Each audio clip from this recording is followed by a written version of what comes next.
Eu queria que você abrisse a tua Bíblia no livro de Juízes. O livro de Juízes, capítulo 6. Vamos lá, então. Então veio o anjo do Senhor, assentou-se debaixo do carvalho que está em Ofra, que pertencia a Joás. Abias Rita e Gideão, seu filho, estava malhando trigo no lagar para o pôr a salvo dos midianitas. Então o anjo do Senhor lhe apareceu e lhe disse: O Senhor é contigo, homem valente. Respondeu-lhe Gideão: Ai, Senhor meu, se o Senhor é conosco, por que nos sobreveio tudo isso?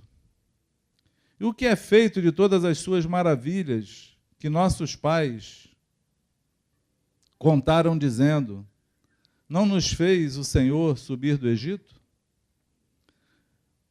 Porém, agora o Senhor nos desamparou e nos entregou nas mãos dos midianitas. Então se virou o Senhor para ele e disse: Vai nessa tua força e livre Israel da mão dos midianitas. Porventura não te enviei eu? E ele disse: Ai, Senhor meu, com que livrarei Israel?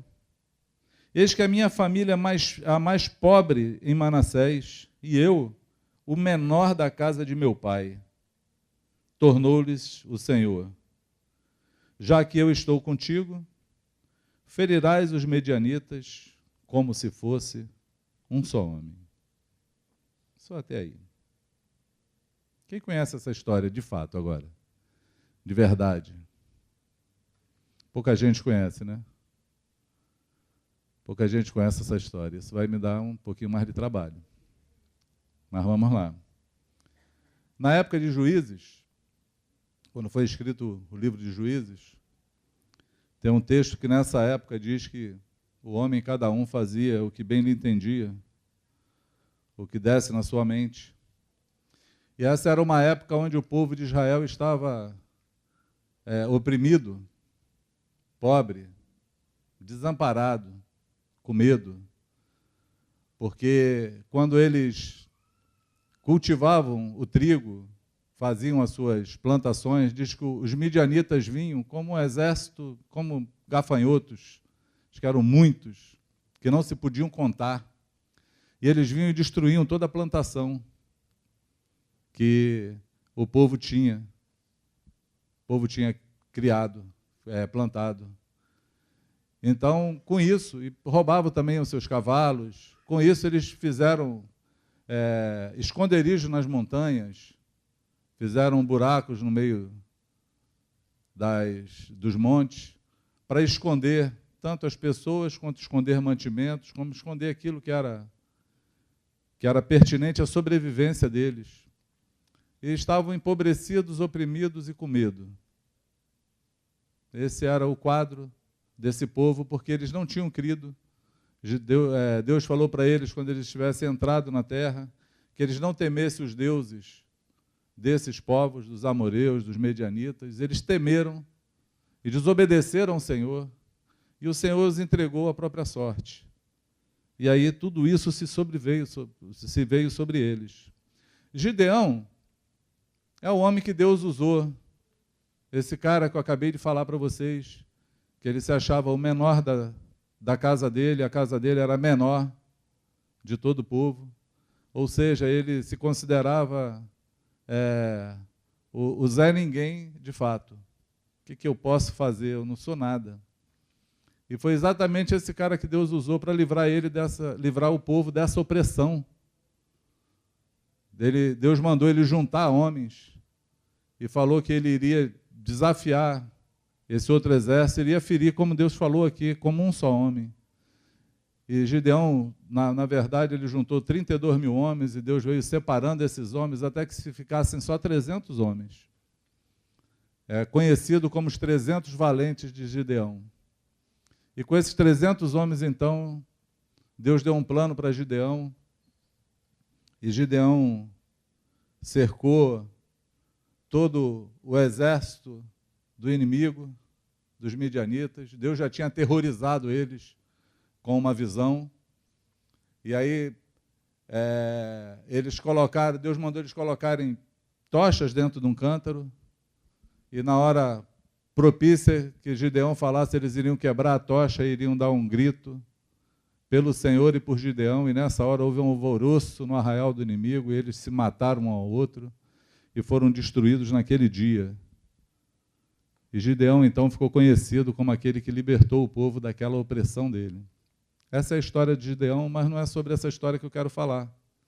Eu só estou falando para você conhecer, aguçar a tua curiosidade, e depois você pegar e ler Juízes 6, e ver essa história toda de como estava o povo, de como Gideão foi usado, de como Deus usou aquele homem pequeno, notável, valente, para fazer tudo isso, embora Gideão estava nesse quadro, nesse texto que nós lemos agora, onde veio o anjo do Senhor, e toda vez que você vê o anjo escrito na Bíblia com A maiúsculo, ele está fazendo uma referência a Jesus, que veio estar com ele, que veio falar com ele, não é um anjo qualquer. Por isso tem aqui um anjo com A maiúsculo, quando você lê. Então veio o anjo do Senhor e assentou-se debaixo do carvalho para conversar com Gideão. Qual era a situação de Gideão? Gideão estava malhando trigo no lagar. Vou fazer aquilo que vocês não gostam de fazer. Repete comigo assim: Gideão estava malhando o trigo no lagar. E vocês são obedientes. Agora fala para quem está do teu lado. Por que Gideão estava malhando trigo no lagar, amados? Quem sabe? Porque lagar, se você não sabe, esses dias eu falei sobre o lagar para um irmão. Falei assim, depois eu te explico. Aí daqui a pouco ele retornou assim, lagar era o lugar onde amassava uva para fazer vinho, azeitona para fazer azeite. Aí na hora eu já imaginei assim, pelo tempo que demorou para responder, Google informa. Lagar, aí vai lá e já sabe o que é o lagar. A tecnologia de hoje é assim, a toda prova. Então o Google já informa para a gente o que é o lagar. Você olhando no Google, então, você descobre que o lagar não era o lugar onde se malhava trigo. Esse não era o lugar que se malhava trigo.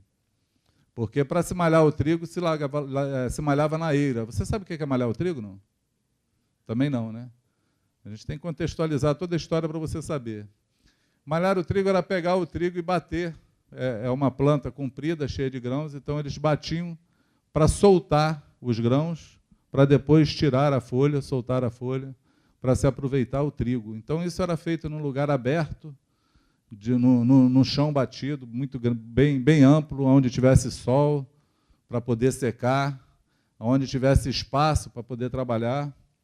Mas Gideão não, Gideão estava malhando o trigo dele no lagar, porque ele estava fazendo aquilo escondido. Ele estava, na verdade, fazendo um trabalho que era para ser fácil, mas muito difícil. Ele estava, na verdade, numa questão de sobrevivência, mas fazendo um serviço com a ferramenta errada. Você já experimentou fazer alguma coisa com a ferramenta errada? Quem já experimentou? Tirar um parafuso sem a chave de fenda. Aí entorta a ponta da faca. Ou com a chave de fenda da casa e vídeo também serve, porque quando você roda, quebra a ponta. Parafuso não sai. Não é verdade? Trabalhar com a ferramenta errada é a pior coisa que existe. Por quê? Porque despende muito trabalho, muito esforço. E você não consegue atingir, fazer aquilo que seria fácil. É mais ou menos o que Gideão estava fazendo. Ele estava buscando, na verdade, a sua sobrevivência da maneira mais difícil que acontece, que poderia ter. Escondidinho ali, fazendo um trabalho difícil, e olhando para ele mesmo com uma visão dele. Porque quando nós fazemos algo que é difícil, quando nós fazemos algo que seria fácil, principalmente na situação de Gideão, porque se você imaginar, se o lagar era o lugar onde prensava uva, ou vinho, ou azeitona, para se fazer azeite ou vinho, azeite fala de unção, vinho fala da alegria, a alegria do povo era o vinho, né? Ter vinho era um motivo de festa. Então, na verdade, quando a tua festa vira lamento, quando a tua alegria vira lamento, quando aquilo que te motivava fica difícil para você, quando orar é ruim, quando permanecer é ruim, quando buscar o Senhor está difícil, quando se posicionar no Senhor é difícil, quando até ler a palavra é difícil, porque a nossa sobrevivência está na palavra, era mais ou menos o que Gideão estava enfrentando. Ele se sentia o pior de todos. Ele olhava no meio do povo e ele, de fato, buscava alguém que pudesse libertar aquele povo, mas que não seria ele. Por quê? Porque ele era o menor da sua casa e a sua casa era a menor de Manassés, era a menor casa do povo.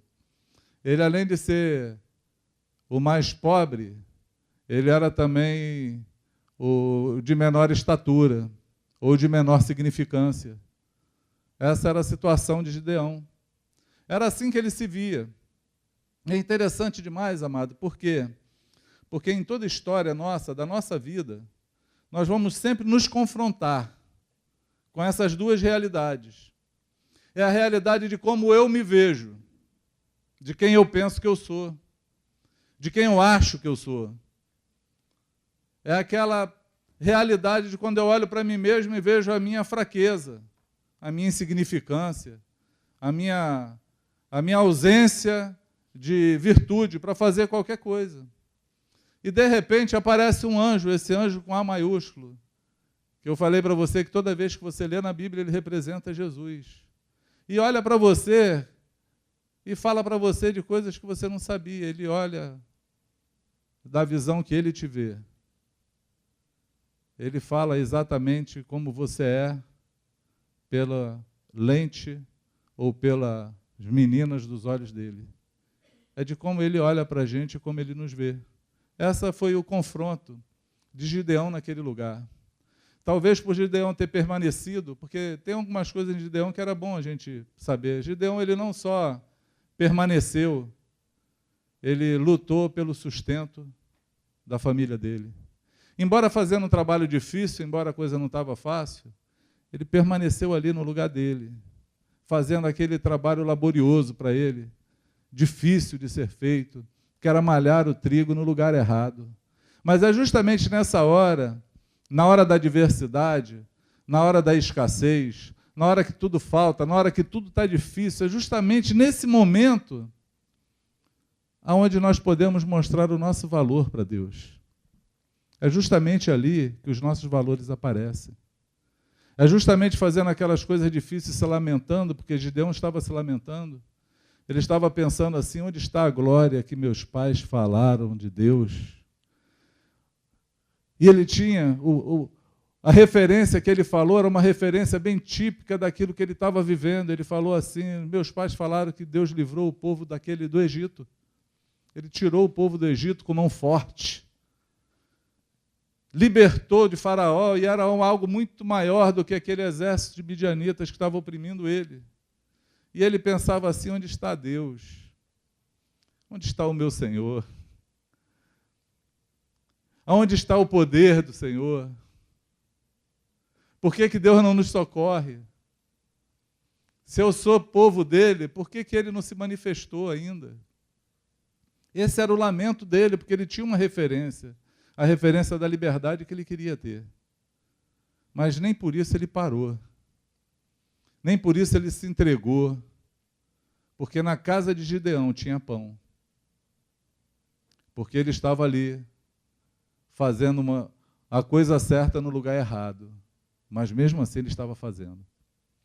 Ele estava permanecendo naquilo que ele sabia que ele deveria fazer. E é justamente nessa hora que o anjo chega para essa pessoa que pensa que era o menor da sua casa, que a sua casa era a menor da tribo, que ele era, na verdade, algo sem nenhum valor. E ele ouve o Senhor falando com ele. E aí, homem valoroso. Varão valoroso. É justamente nessa hora que o Senhor fala, você tem valor, você está achando que você não tem, mas você tem valor. vai nessa tua força, que eu vou livrar o meu povo através das tuas mãos. E o teu inimigo, tu vai derrubar ele, esse exército todo, como se fosse um só homem. É tão interessante ver essa história, porque essa história é a minha história, é a tua história. É a história de todos nós. Porque diante das nossas dificuldades, nós olhamos sempre para o Senhor. E a argumentação que tem sempre dentro de nós é: aonde está o Senhor? Aonde estão os feitos do Senhor? Aonde está o poder do Senhor que nós tanto falamos, cantamos, lemos na história, ouvimos no testemunho dos outros? Eu fico a imaginar, quando a gente tem algum testemunho para falar, hoje viemos aqui orar e apresentar o Theo, eu fico para imaginar aquelas mães que querem ter filho e não conseguiram ainda. Devem pensar: onde está o meu Deus? Eu fico a imaginar aqueles que vêm dar um testemunho de que alcançaram vitórias no Senhor, no seu trabalho, na sua vida financeira, e aqueles que estão endividados, desempregados, pensando: eu de fato sou o menor da minha casa. Estou na menor casa, sou o menor de todos. Onde está o Senhor?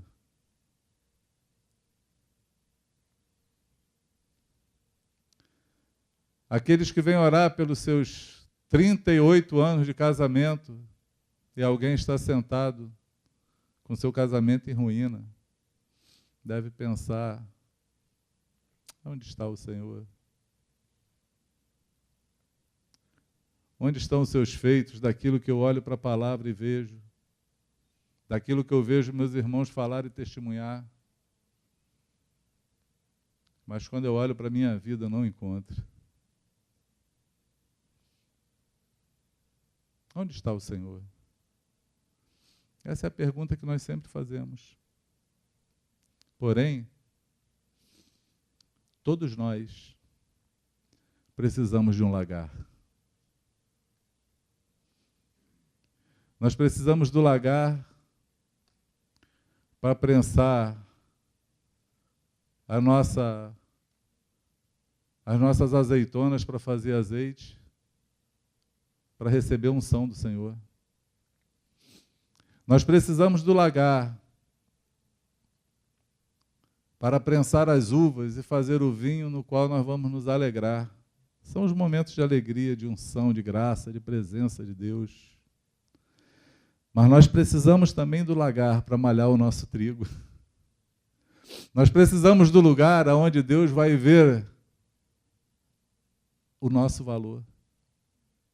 Nós precisamos do lugar onde as coisas vão estar difíceis, mas Deus vai olhar e vai falar assim: mesmo assim Ele está permanecendo. Mesmo assim a fé dele não abalou.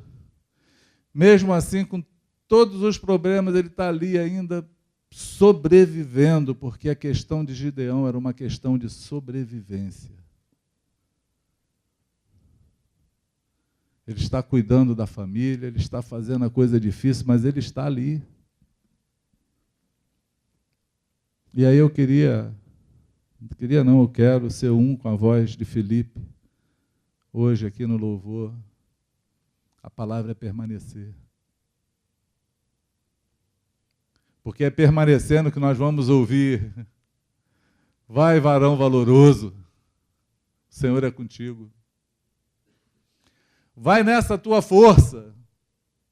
Que força?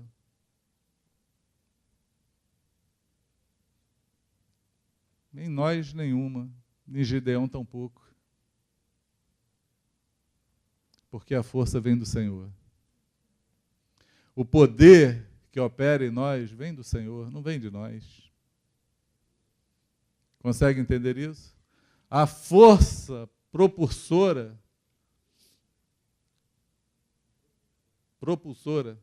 que nos leva, eu sempre boto um R mais, né? Tá bom. A força que nos leva, nos motiva, nos impulsiona, vem do Senhor. É dele que vem e ele tem a hora exata. Ele tem o tempo exato, ele nunca chega atrasado. Ele nunca chega fora de hora.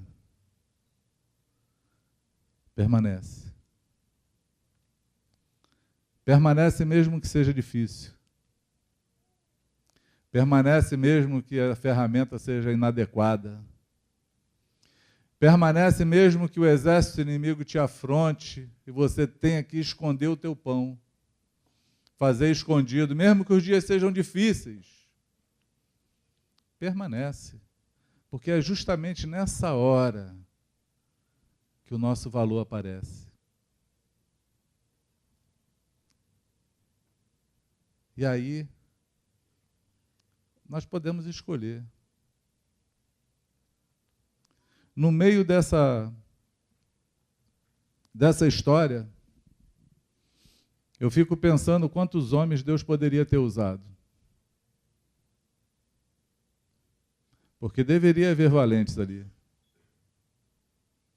Deveria haver homens de guerra que lutavam, brigavam com o exército inimigo quando vinham.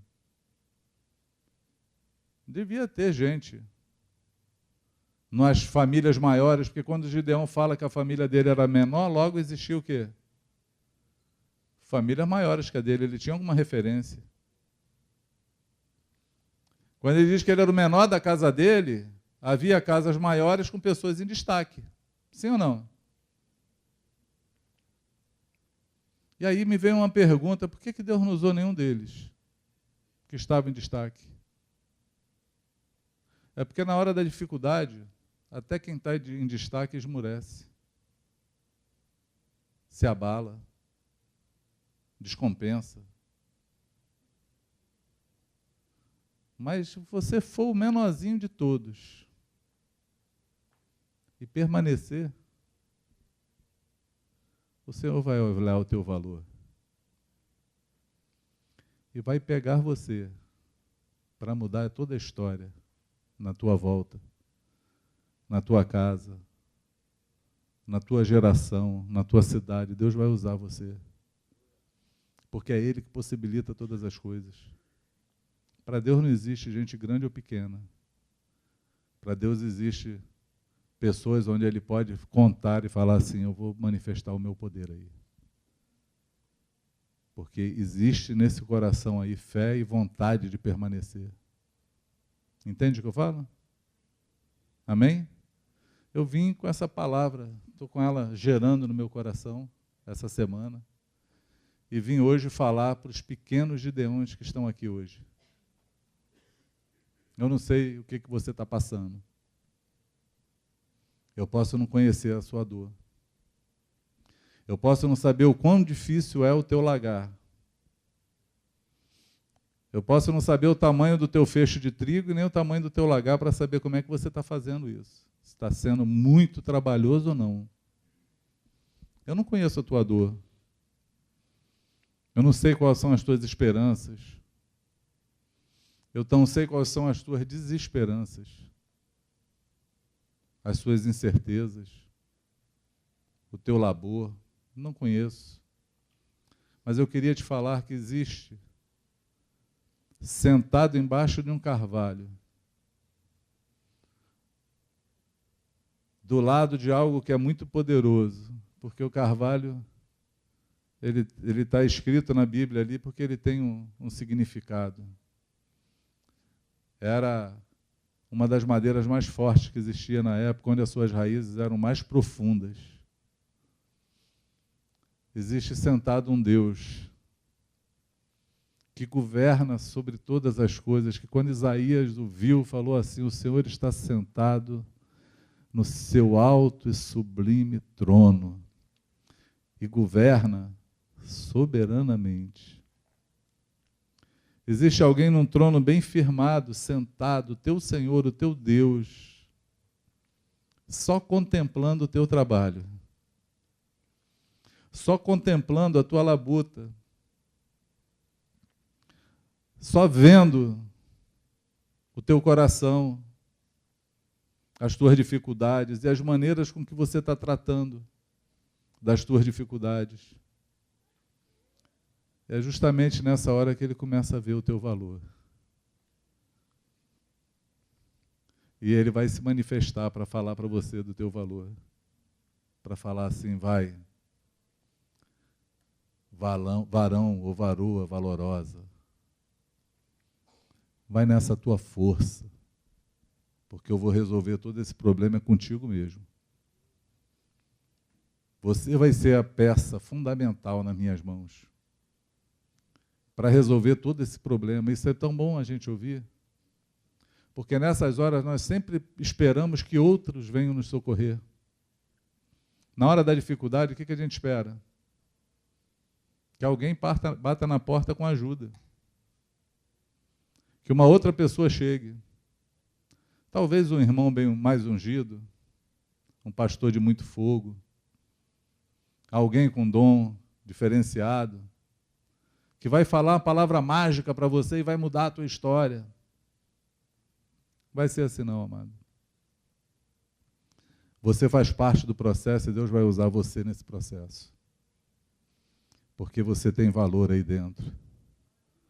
Amém? Ele te conhece da forma que você não vê. E Ele sabe o que Ele pode fazer através da tua vida com o poder dEle. Ele usa de maneira espetacular. E aí, quando olhamos para as histórias, nós vemos essas histórias. Como Deus é exclusivista com pessoas que são desafiados e encaram os seus lagares na vida. Nós precisamos desse lagar. Quantos entendem o que eu falo? Amém? Eu acho que é isso. Eu queria que você ficasse em pé, eu quero orar por você. Eu quero fazer mais do que orar. Eu quero identificar. Eu quero identificar aqueles que estão no lagar. Eu quero identificar aqueles que o Espírito Santo está falando, assim como tem falado comigo. Eu quero identificar você. Eu quero te pedir que você venha aqui, porque a gente quer orar por você. A gente quer falar hoje para você, vai nessa tua força. O Senhor te contempla. Ele tem olhado e te contemplado com seus próprios olhos. Existe poder nele para transformar a tua vida.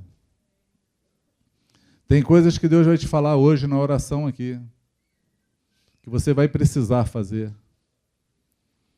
Porque o Senhor falou com Gideão. Gideão quebrou altares que os pais deles tinham feito para outros deuses. Gideão mudou algumas histórias na sua casa e na sua vida. Deus vai falar contigo nessa oração de passos que você vai ter que dar para modificar o teu cenário. Porque eu tenho convicção no meu coração, que o Senhor te trouxe aqui hoje, só para ouvir essa palavra e para mudar a tua história. Para que os teus inimigos caiam hoje diante de você como um só homem. O Senhor hoje Ele quer transformar histórias aqui, situações, vidas, pessoas. Você hoje pode falar se você se sente fraco ou sou forte.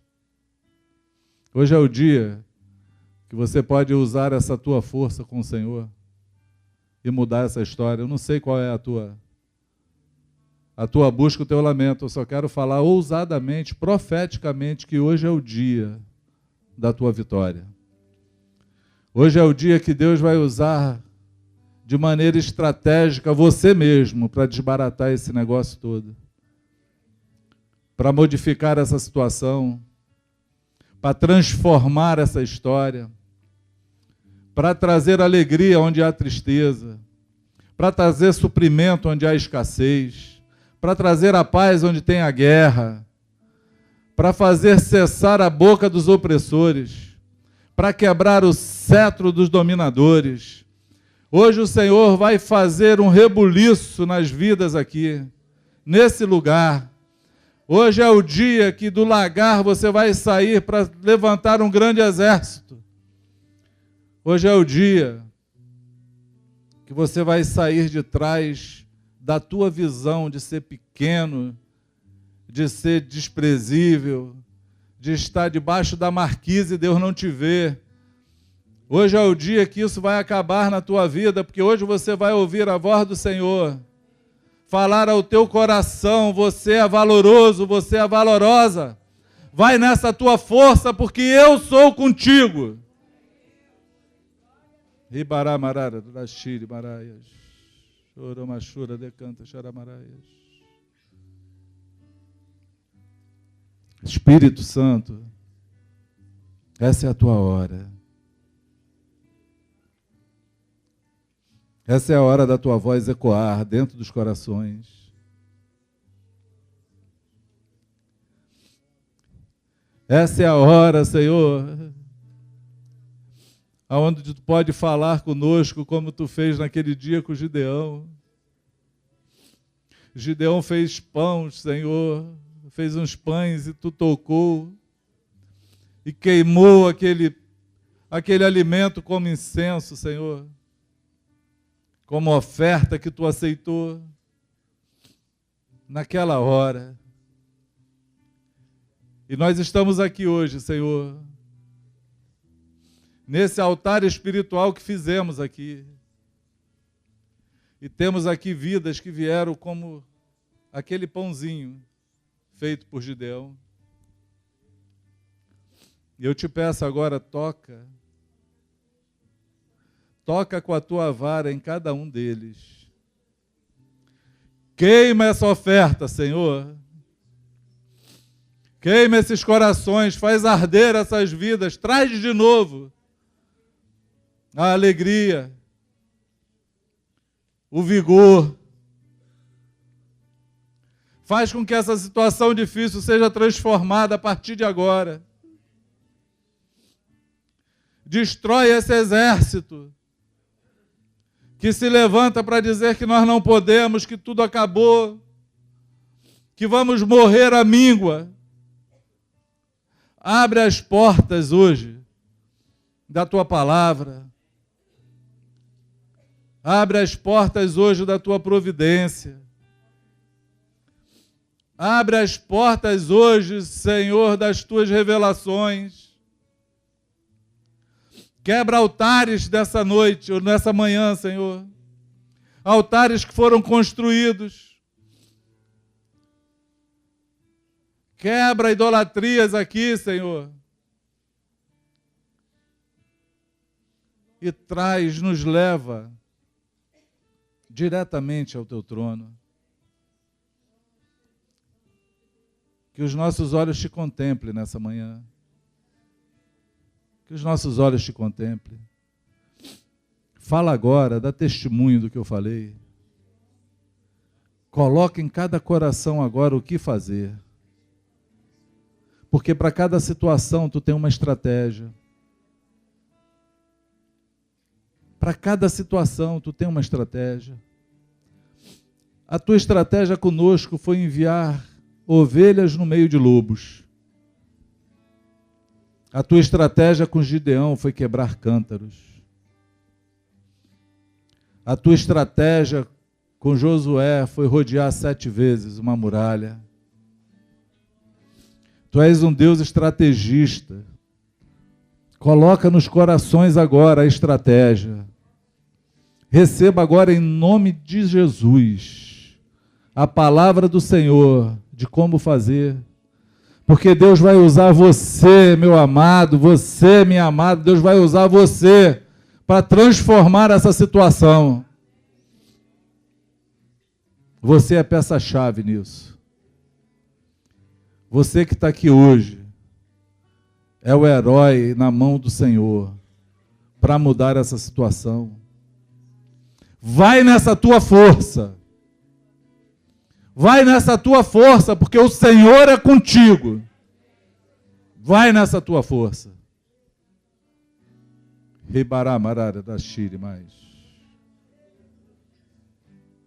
Reremarara da Shiri mais.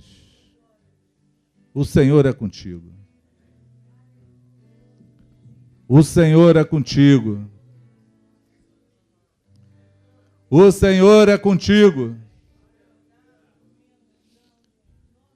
E assim diz o Senhor: não te enviei eu?